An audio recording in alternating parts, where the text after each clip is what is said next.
Like I say every year, we hope that it's going to be the last year. Unfortunately, we keep having to come back, but as long as they want me to be a part of it, I'll keep being here. And now it's great that we've got Dak being here in his second year, and then he'll further the legacy of it as well. As a dad, Troy, just to be up there with those kids, it's kind of still be powerful after Oh, all. it's just anyone who has kids that has been a part of this event, and you see these kids and what they've been through, what the parents have been through with them. It certainly pulls on your heartstrings for sure.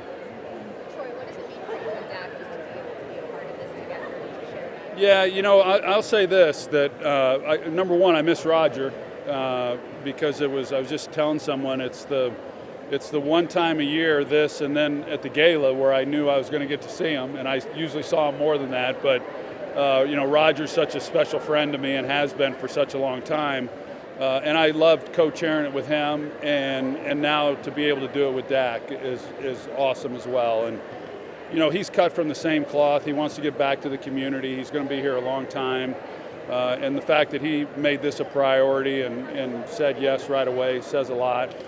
Didn't say anything more than we already knew about him. We know what he's done with his own foundation, but yeah, I have great respect for Dak. So to be partners with him in this and co-chair with him, it means a lot.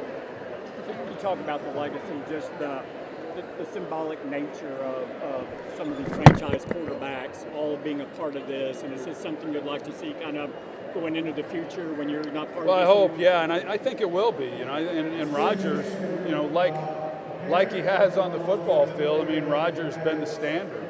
He kind of set the wheels in motion and made this important to himself, and so then it became important to me, and I think it then became important to Dak, and I know Tony's been a part of this as well, and so my guess is that this will continue for quite some time. You said Dak's going to be here for a long time. Do you think his future in Dallas should be in question? I don't, and I don't think it is. I think he'll. I don't know. I've been listening to you guys on television and on radio. They got to do his deal, don't they? Right. They got to free up some money. Right. So he'll be here for a little while longer, and he should be.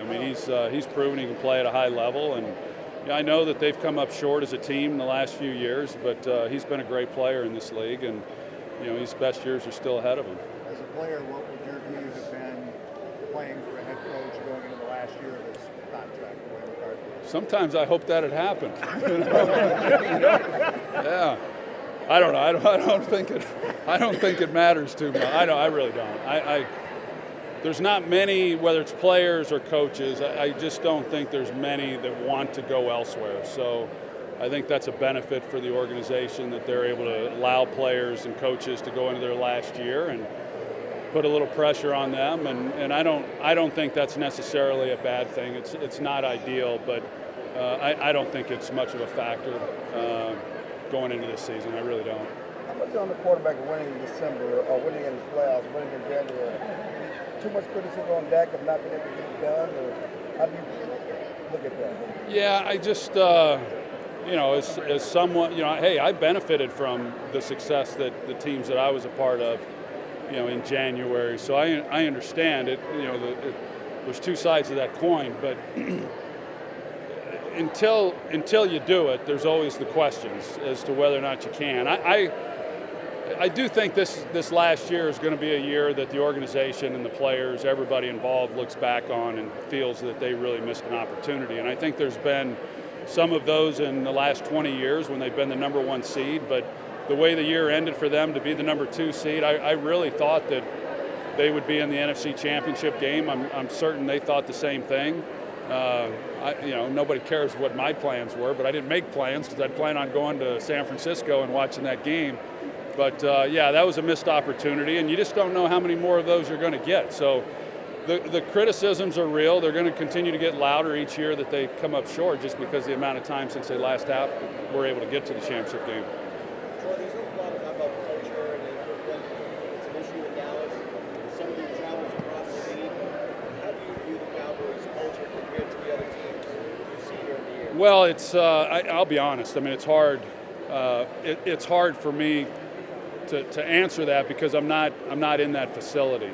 very often. And so it's hard as an outsider. I would think the beat writers, you guys that are there every day, I think you guys probably have a much better understanding of it than what I do. But I've said it before. This isn't a criticism. I just think there's a lot that you have to overcome if you're coaching or playing for the Cowboys.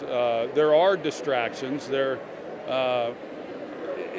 so much attention paid to this team, and I do think the way players come into the league has changed over the years. They're not together as much as they once were, like we were, and it feels like a lot of players, if not all players, are building a personal brand as much as they are building a championship team. And I think that's the challenge for coaches, especially in Dallas, but I think that's a challenge for coaches across the league. Would you say you're a big chemistry guy? Because of what you said, guys are trying to build their brands, but is it hard to build chemistry?